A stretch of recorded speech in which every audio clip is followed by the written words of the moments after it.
Vanessa and I have some exciting news for you.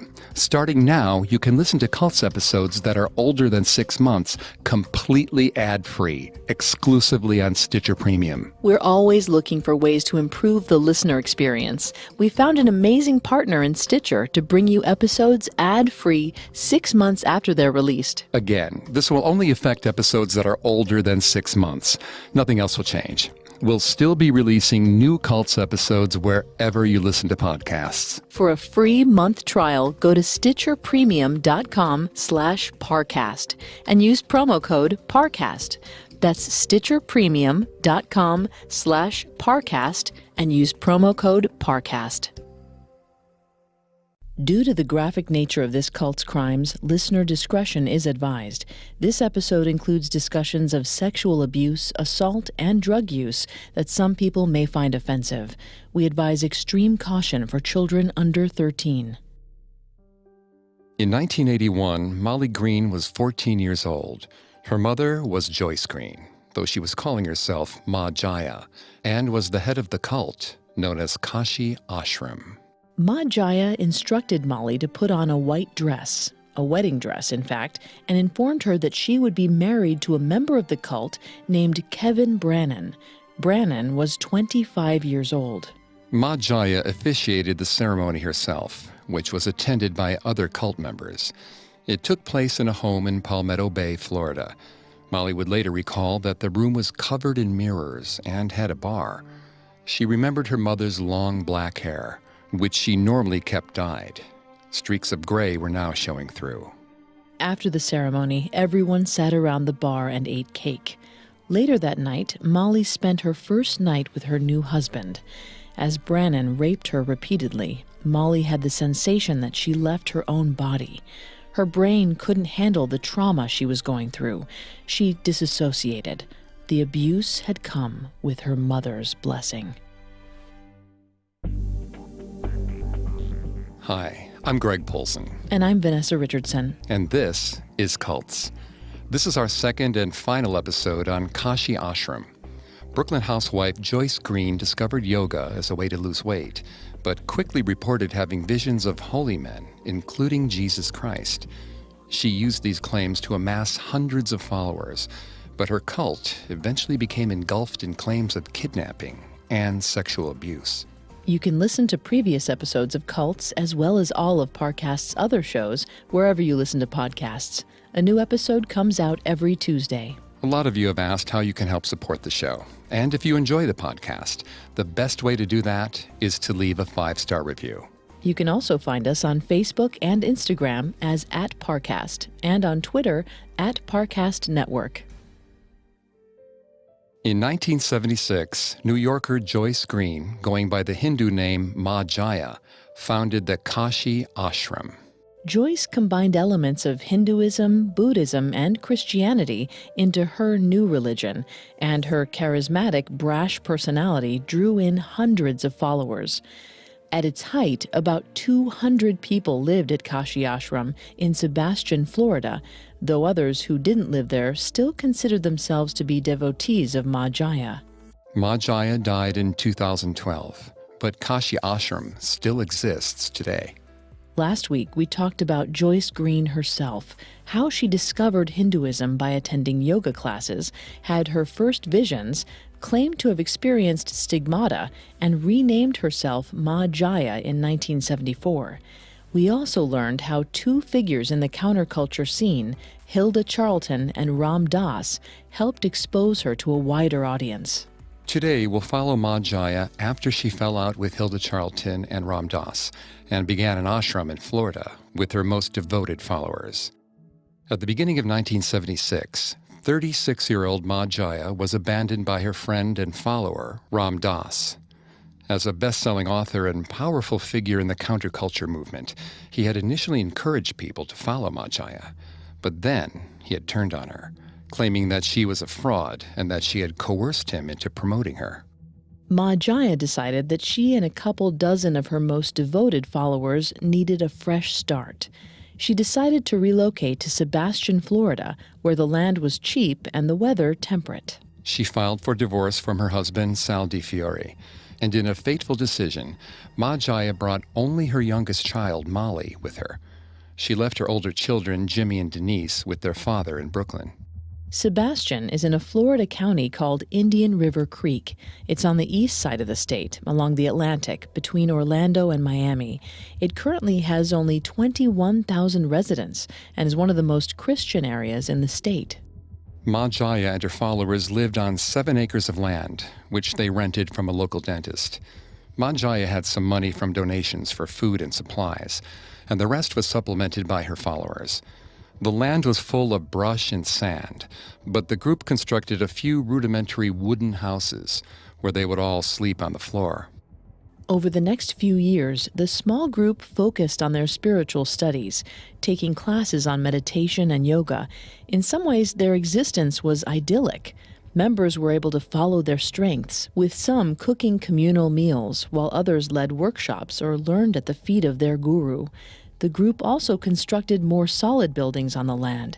They built housing for members and also temples for worshiping different deities, statues of Buddha and Kali mixed with icons of Jesus Christ and the Virgin Mary. But these years were not without upheaval. Former members say that when they moved to the ashram, they were expected to make large donations to Ma Jaya. They also claimed they were deprived of sleep and publicly humiliated if they did something to displease her. Ma Jaya even ordered marriages between devotees who barely knew each other. Everyone went along with it because they truly believed that she was divine. Vanessa's going to take over on the psychology here and throughout the episode. Please note, Vanessa is not a licensed psychologist or psychiatrist, but she has done a lot of research for this show. Thanks, Greg. Dr. John G. Clark, Jr. is one of the founders of the Boston Personal Development Institute, a nonprofit that treats former cult members.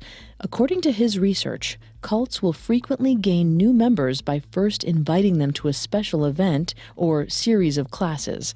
Then they'll disorient the potential recruit by using group meditation, constant praying, or sleep deprivation to leave them in a vulnerable state. And open to suggestion. Exactly. In that state, they're much more likely to accept that the cult has the solution to all their problems. At that point, the potential recruit has become a new member. Michelle and Jean Rousseau were 2 such new members. They moved to Kashi Ashram from Toronto in 1977, searching for a more meaningful existence. They brought their 12-year-old son Paul with them, and 2 older daughters came to join them later. They said that Ma Jaya was obsessed with other people's children. She would insert herself into the parent-child dynamic, oftentimes usurping the parental role. They speculated that it was partly because children are easier to indoctrinate than adults. Ma Jaya persuaded the Rousseaus to give her all their money. Jean said they went along with it initially because they believed Ma Jaya was the key to their happiness. But in 1978, after they had lived on the ranch for a year, Ma Jaya ordered Michelle to move out of the room she shared with her husband and son and into a garage. Michelle wasn't sure why she was ordered to do so and publicly disagreed with Ma Jaya over the issue. Michelle decided to leave the ashram, and her husband Jean eventually followed her. But their 3 children, including 13-year-old Paul, refused to leave. They were all under Ma Jaya's influence. Ma Jaya especially favored their son Paul, perhaps because he was the youngest and also quite intelligent.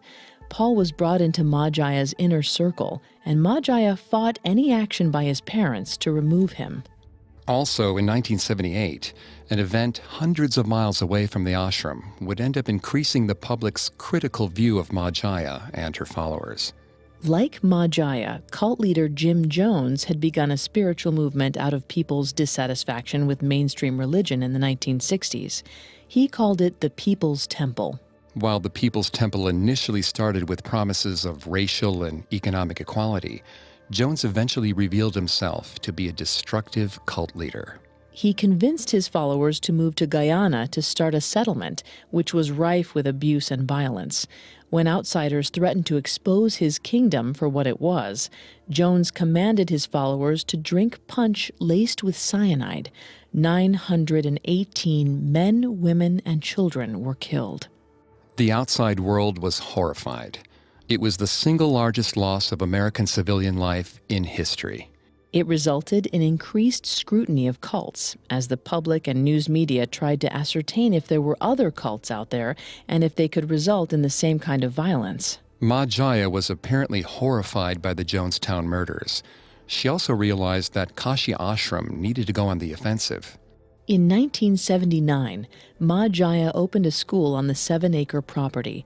She called it the River School, and its purpose was to educate the children of both cult members and nearby Sebastian residents. Ma Jaya's decision to build the school could have been altruistic, but it was also a smart marketing move. With the increased scrutiny from Jonestown, Kashi Ashram needed to be seen as giving back to the community. We'll hear more about Ma Jaya's outreach in a moment. I have to tell you all about Calming Comfort by Sharper Image.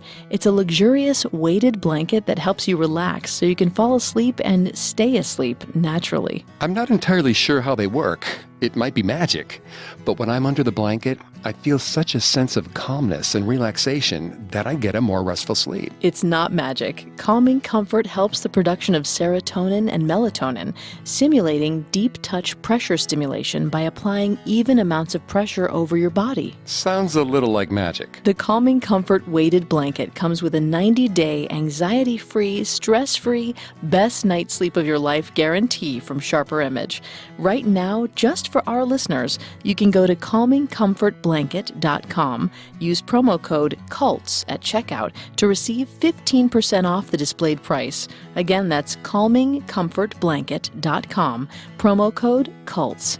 And because you can't put a price on a great night's sleep, go online now at calmingcomfortblanket.com and use promo code CULTS for your special discount today. Remember the old days when if you had bad credit or no credit at all, you couldn't get a loan? I do.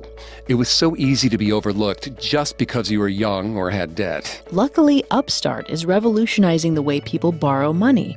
To Upstart, you're more than just a FICO score when they assess your credit worthiness. That's right. Upstart rewards you for your job experience and education in the form of a smarter interest rate. You can check your rate in less than 2 minutes without affecting your credit score. You can do it while you're waiting in line for coffee. Once your loan is approved, the funds are transferred to you the very next business day. Upstart does not mess around. Over 100,000 people have used Upstart to pay off credit cards, student loans, or to make a large purchase. Like a limousine with a hot tub? If you need a loan, hurry to upstart.com/cults to find out how low your Upstart rate is. Checking your rate only takes 2 minutes and won't affect your credit. That's upstart.com/cults. Now, back to the story. In 1980, she had met a man named Susei Cho. Cho was originally from Korea and was an 8th-degree Taekwondo black belt. He traveled to the U.S. to teach the martial art and eventually came into contact with Ma Jaya. The specifics of their meeting aren't public, but they married at Kashi Ashram in 1981. Ma Jaya desperately wanted children with Cho. The couple got pregnant several times, but Ma Jaya miscarried each pregnancy. The losses devastated her and left her concerned about who would take over when she died. She decided to try to assert her control over the children who were already at the ashram. Paul Brousseau's parents had left 4 years earlier, but they were still fighting for custody of him. In 1981, when Paul was only 16, Ma Jaya tried to get him to marry an older woman at the ashram in order to get around his parents' guardianship. At that point, the Brousseaus sought help from a lawyer. Because Paul was still a minor, the lawyer was able to get a court order granting custody to his parents. On December 11, 1981, a 9-member team from the Miami-Dade Police Department entered the ashram and escorted Paul back to his parents. Because the twin daughters were no longer minors, they were free to choose to stay on the ranch, which they did. Paul says Ma Jaya instructed him to break everything in his parents' home, accuse his mother of raping him, and run away. In fact, after he was returned to his parents in Canada, he tried to run away twice. But with some time and distance away from the cult, Paul was finally able to see that he had been manipulated. It wasn't so easy for his older sisters. It took them 5 more years to get out of the ashram. Their mother described them as emotionally withdrawn when they finally got out, and said that they needed extensive therapy to recover. According to Dr. Clark, children are especially affected by being in cults. If they're able to get out, they might show symptoms including depression, guilt, fear, paranoia, slow speech, rigidity of facial expression and body posture, indifference to physical appearance, passivity, and memory impairment. Paul Rousseau later became an applied physics graduate student at Stanford University. He now feels sympathy for the children in the cult because they're not raised to have a mind of their own, saying, "The children born in the sect, they don't have a chance in hell. It all makes me terribly sad to think about it. It's kind of like living as a domesticated animal." After Paul was taken from her, Ma Jaya decided to take a different approach to keeping children in the cult. At that time, couples in the cult had to ask Ma Jaya for permission to have a baby. In fact, they weren't supposed to have sex at all, even married couples, unless they were specifically trying to procreate. One such couple was Roseanne Henry and Harry Brody. They asked Ma Jaya for permission to conceive in 1980. In 1981, Roseanne became pregnant and was soon approached by members of Ma Jaya's inner circle with a strange request. They told her that Ma Jaya wanted to raise the baby as her own, with an eye toward making the child her successor. They stressed that it was a high honor for Roseanne's child to even be considered, as the child would essentially be the son or daughter of God. But the parents had to agree that the child would be raised to believe that Ma Jaya was their real mother. Roseanne agreed. She later explained her decision like this. "Think of it this way. Let's say you're a Catholic, and the Blessed Virgin Mary asks you to give her your child." That's what it was like. Roseanne was pressured into falsifying her daughter's birth certificate so that it would list her biological mother as Joyce Cho. Joyce was Ma Jaya's real first name, and she had legally changed her last name to her new husband's. To help with the deception, Roseanne dyed her hair jet black, like Ma Jaya's, before going to the hospital to deliver her daughter. That way, if there were questions asked later, hospital workers would describe someone generally fitting Ma Jaya's appearance. Roseanne and Harry then gave their child, a daughter named Tess, to Ma Jaya to raise as her own. In 1982, the couple decided that they wanted to leave the cult, but because they had falsified Tess's birth certificate, they weren't able to take her with them. Ma Jaya had also convinced Roseanne that she wasn't fit to be a mother, that she was too childish and irresponsible. Roseanne believed that by leaving Tess in Ma Jaya's care, she was really doing the best thing for her. It might seem shocking for a mother to give up her child, but according to Dr. Stanley H. Cath, a psychoanalyst and professor at Tufts University Medical School, engagement in cults can actually rewire a person's brain. By depriving a person of sleep and immersing them in group activities like monotonous chanting, a cult can actually change the wiring in a member's temporal lobe. That change can result in an altered personality and heightened suggestibility. Luckily, once out of the cult, Roseanne began to heal. She eventually became a therapist and even started counseling former cult members. She realized how she'd been manipulated by Ma Jaya and decided that she wanted to take care of her daughter again. She hired a lawyer to battle Ma Jaya and the ashram for custody of their daughter. The cult ignored requests to hand Tess over to the government, so officials were forced to escalate their efforts. On July 19, 1989, a SWAT team from the Indian River County Sheriff's Department stormed a movie theater in Vero Beach, where Tess and other children from Kashi Ashram had gone for an outing. After Tess was returned to her parents, she had a long road ahead of her. Tess would even pray to Ma Jaya at the dinner table because she believed that Ma Jaya was God. The Colorado State Health and Rehabilitative Services performed an evaluation of Tess when she was returned to her parents and found that Tess had a desperate need for attention because she had been ignored by Joyce and Cho at the ashram, and that she had been deprived of a chance to develop a full range of emotions. Ma Jaya was outraged that Tess had been taken from her. She had people working for Kashi Ashram follow Tess around and leave gifts at the front door of the family's home in Colorado. Roseanne at one point considered hiring a bodyguard for her daughter, but eventually Ma Jaya seemed to realize that her attempts were futile and left Tess alone, though Tess continued to have nightmares about her time at the ashram. They weren't the only couple who were approached about giving their child to Ma Jaya. At least 3 other couples, including Gina and Richard Rosenkrantz, agreed to give their child to Ma Jaya to raise. All the parents signed the birth certificates with Joyce Cho as the biological mother, with some also listing Su Se Cho as the biological father. Ma Jaya later claimed that she had only taken the children because the mothers didn't want them and had threatened to get abortions. She said that the only way for her to save the children was for her to tell the mothers that she would take responsibility for them. Other cult members disagreed with this assertion, saying that it was clear that the parents were ready and willing to raise the children on their own. The early 1980s were clearly a tumultuous time for Kashi Ashram. Disaffected members would even refer to these years as the rampage years because of Ma Jaya's frequently bizarre behavior. Harry Brody was a member of Kashi Ashram in 1981. He says that he worked 50-hour weeks as a physician while living at the ashram and was then required to stay up until 3 a.m. listening to Ma Jaya's lectures.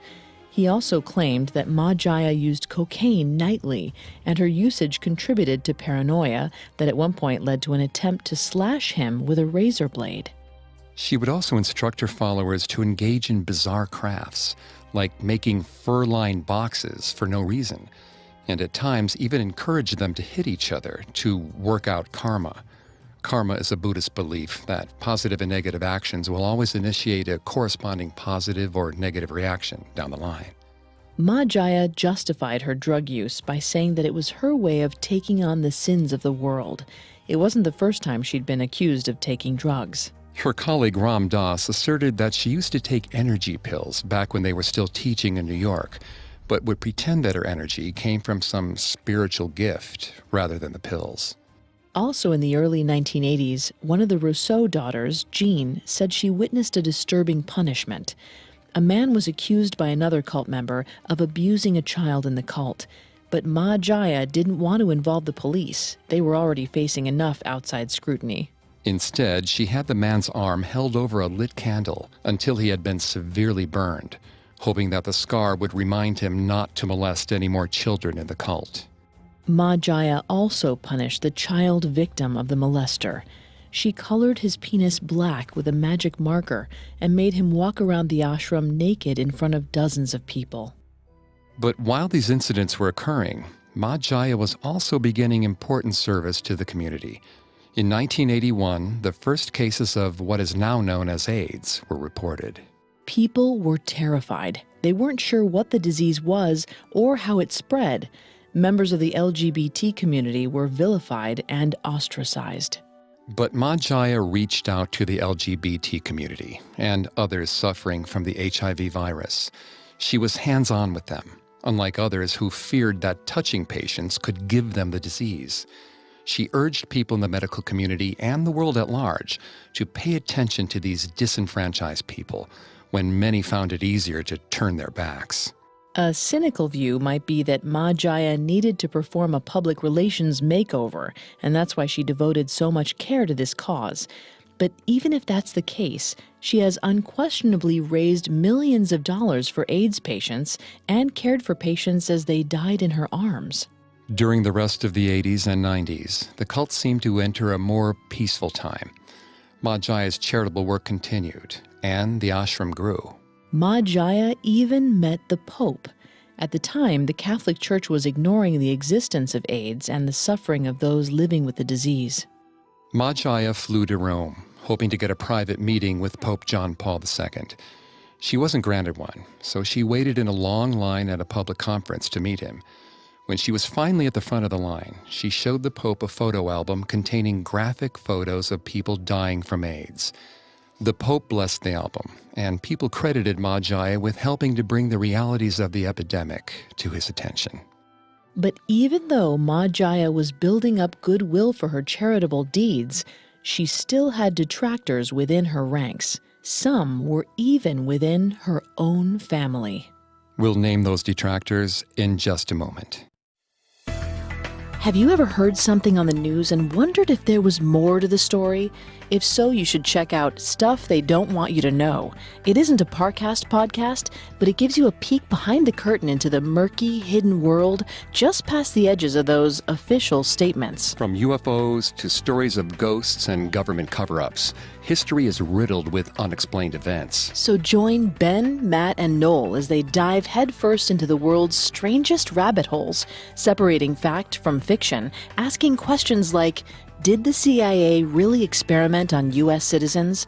And have we finally discovered the science behind ghosts? And did people really find a mass grave at Benjamin Franklin's house? And why do we eat bacon for breakfast? I really want to know the answer to that bacon one. Tune in each week as the guys apply critical thinking to conspiracy theories, allegations of the paranormal, government cover-ups, and more in Stuff They Don't Want You to Know. Now, back to the story. In the 1980s, around 150 people lived at the Kashi Ashram, but others considered themselves followers of Ma Jaya even though they didn't live there. The members paid rent between $350 and $600 per month, plus an extra $200 for food and $75 for mandatory monthly medical exams. In today's currency, that amounts to around $1,200 to $1,700. Members were also expected to give Ma Jaya gifts and pay for her vacations. Kashi Ashram supported itself through three main income streams. The first was dues and donations from members. The second was a business selling martial arts equipment that Susei Cho, Ma Jaya's husband, had started, and which brought in hundreds of thousands of dollars a year. The third was Ma Jaya's foundation to sell her homemade religious-inspired artwork, such as paintings of the Virgin Mary or the Hindi goddess Kali. In addition to Ma Jaya's work with AIDS patients, the school run by Kashi Ashram also brought in good publicity for the group.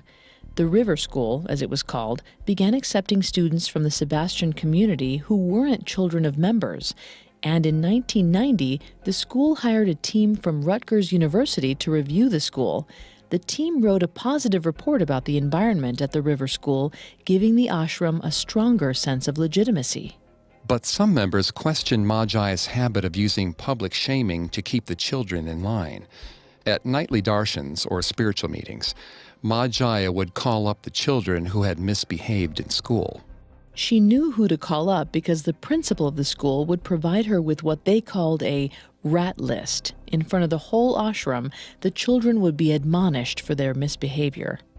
The Rutgers team called this practice an acceptable way to make sure that children followed rules, one that has been used by various societies and institutions throughout history. But many members were uncomfortable with it and believed the team only saw what Ma Jaya wanted them to see. One member who saw behind the scenes of Kashi Ashram was Sal Conti. He first saw Ma Jaya speak in 1976. He was entranced and moved to the ashram soon after. In his previous life, Conti had been a jeweler and sculptor, so when Ma Jaya started selling her art, she asked him to help market it. Once he was in Ma Jaya's inner circle, he started to see his guru in a different light. He said that Ma Jaya traveled frequently, and sometimes she wasn't where she told her followers she was. During 2 subsequent summers, she told people at Kashi Ashram that she was helping the poor in Utah. In fact, she was staying at a pricey villa in Aspen, recovering from facelifts. For the record, Ma Jaya has admitted to having face peels, but she claims she has never had a facelift. Conti says Ma Jaya had another expensive habit: gambling. He claims that she spent ashram funds on cards and slot machines.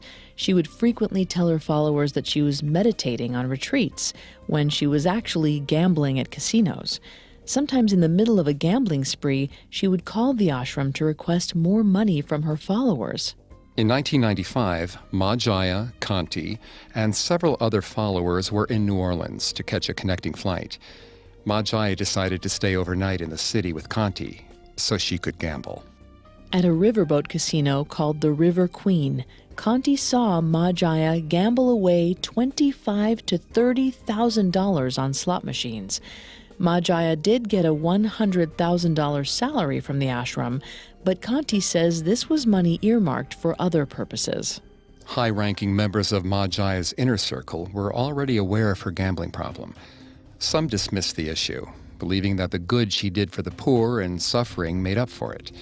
Others believed that because Ma Jaya was divine, she sometimes acted in ways that they simply could not understand. But that wasn't the worst thing that Conti witnessed at the ashram. In 1996, Ma Jaya questioned a 13-year-old boy named Wang Chung Rosenkrantz, the son of Richard and Gina Rosenkrantz. They were one of the couples who had signed Ma Jaya's name to their child's birth certificate, and Wang Chung was raised as Ma Jaya's son. Ma Jaya became convinced that Wang Chung had had sex with a young woman at the ashram. Wang Chung refused to admit it, and Ma Jaya became enraged.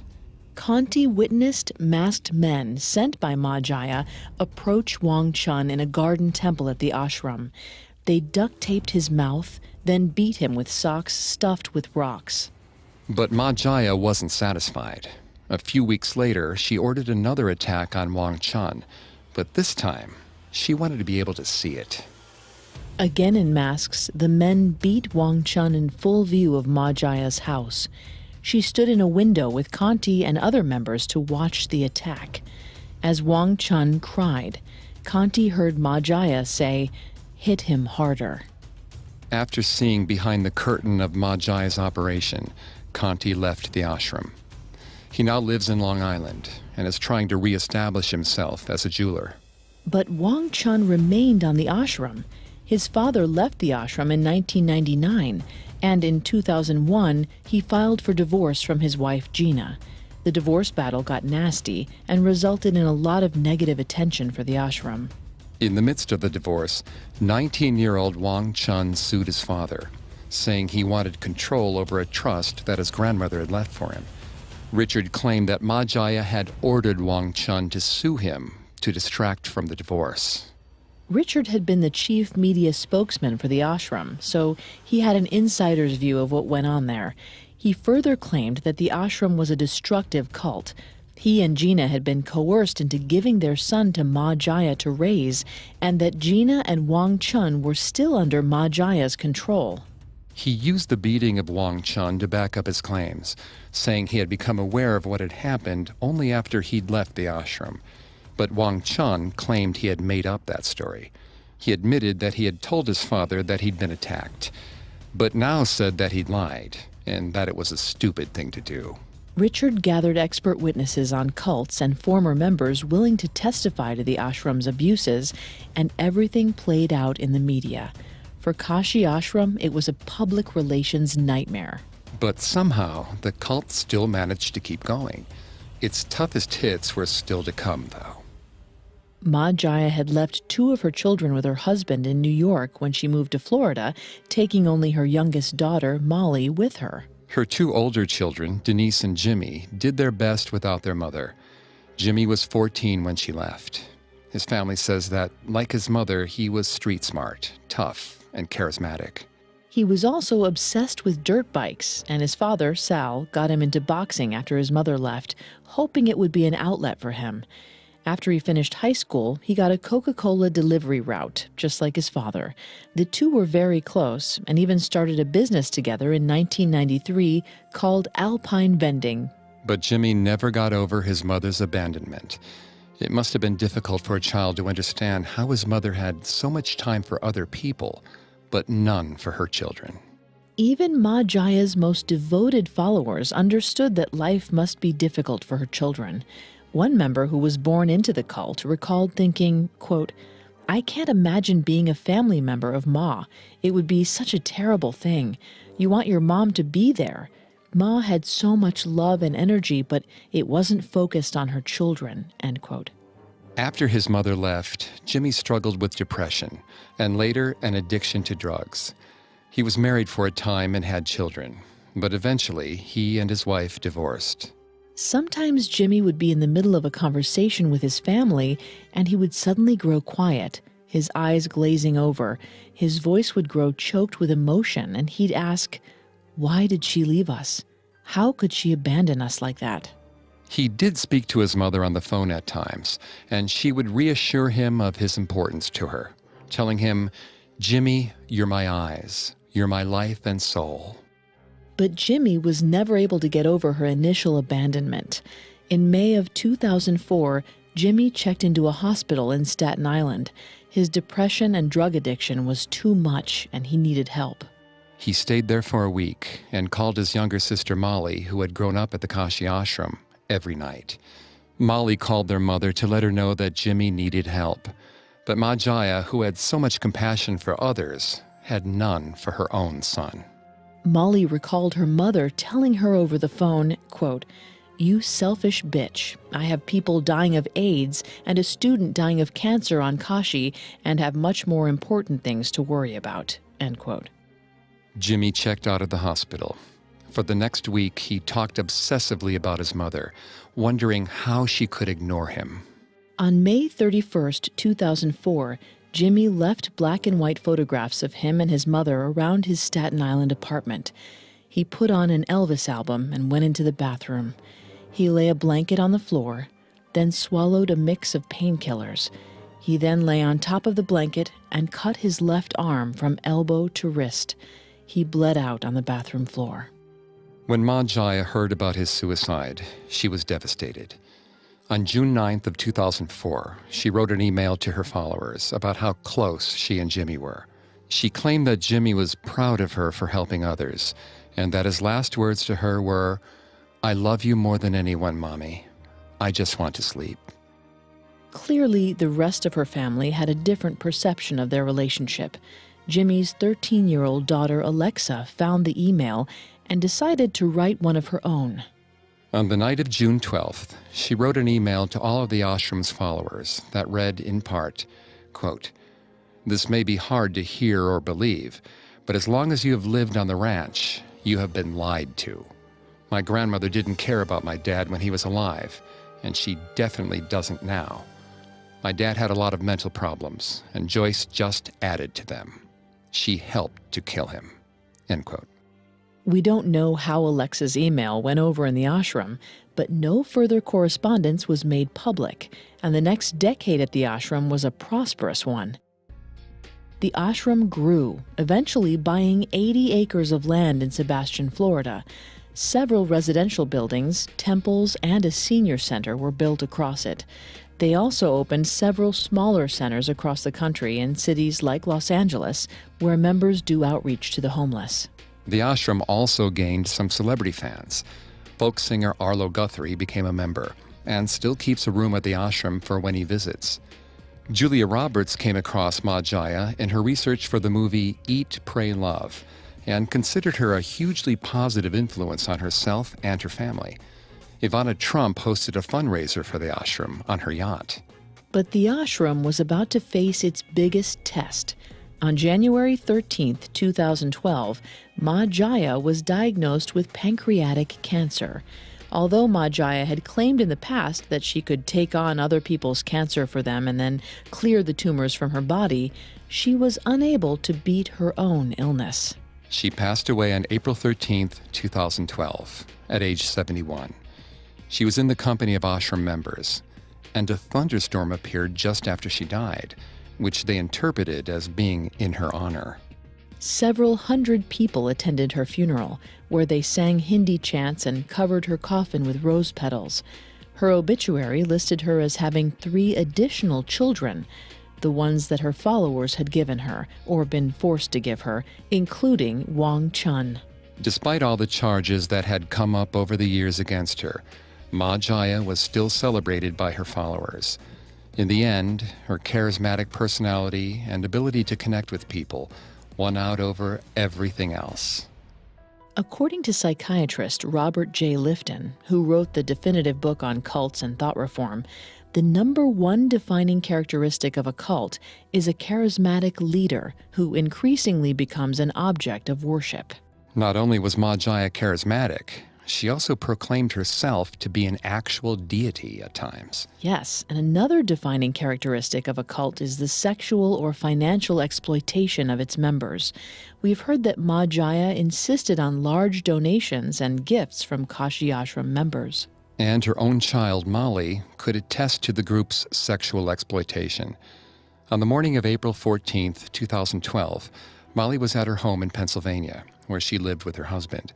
She received a text from an ashram member confirming that her mother had died. She felt a curious mix of relief and sadness at the news. But when her husband, a professor at the University of Pittsburgh, came home, her emotions overwhelmed her. She first recalled that a weight was lifted off me. It was the happiest day of my life. But the lightness only lasted for a short time before she was besieged by disturbing memories. She recalled specific instances from her childhood as though she were watching them in a movie. She said, quote, "I had memories of a man groping me. I said to my husband, I think something happened to me as a kid," end quote. Only after Ma Jaya's death was Molly able to retrieve the traumatic memories of her childhood. She finally remembered that 30 years ago, when she was 14 years old, her mother had forced her to marry a 25-year-old ashram member named Kevin Brannon. She recalled that beginning in 1979, her mother groomed her to believe that having sex with an adult was normal. Her mother used drugs and alcohol to get Molly used to the idea that girls her age in the ashram should have sex with adult men, with the ultimate goal to be to give birth to children that would then be raised by Ma Jaya. She remembered the night of her wedding in 1981, when Ma Jaya told her to put on a wedding dress and officiated the ceremony between her and Kevin at a home in Palmetto Bay. That night, Kevin raped Molly repeatedly. A week later, Ma Jaya gave Molly a pregnancy test, which was negative.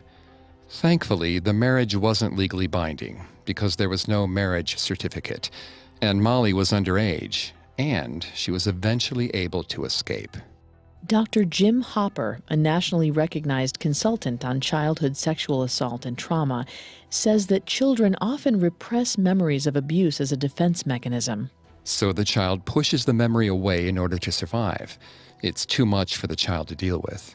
Some never recover the memory, while others may recover it later in life, either spontaneously or with the help of therapy. In Molly's case, she wasn't able to deal with the memory until her mother died because she still thought of her mother as a threat. In 2013, Molly filed a civil suit against Kashi Ashram, Kevin Brannon, and Carolyn Hutner, who represented Ma Jaya's estate. The ashram claimed that Molly was bitter that she was excluded from Ma Jaya's will and was seeking money. Molly countered that she didn't care about money and only wanted people to know the truth about her mother. She also had multiple witnesses state that they remembered when Ma Jaya announced that she had married her daughter to Brannon. They recalled gathering around a speakerphone at the ashram to listen to Ma Jaya from the home in Palmetto Bay. She went over various aspects of life at the ashram and then mentioned that she had married her daughter to Brannon. The members listening exchanged confused glances, but they all assumed that Ma Jaya wouldn't hurt her own daughter. Eventually, the press around Molly's accusation died down, especially because there were no further court filings. It's likely that the ashram and Molly settled the suit out of court. Despite the revelations about Ma Jaya, the accusations of assault, misuse of ashram funds, the handling of her son's suicide, and her daughter's molestation, Kashi Ashram continues on to this day. Around 200 people still live at the ashram in Sebastian, Florida, where Ma Jaya is still revered. Is it possible that without Ma Jaya's influence, her cult could take the positive elements of her teaching and move forward? Or is there still darkness lurking under the benevolent mission of Kashi Ashram?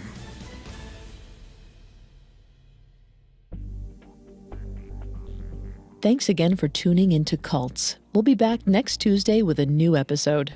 Some of you have asked how you can help the show.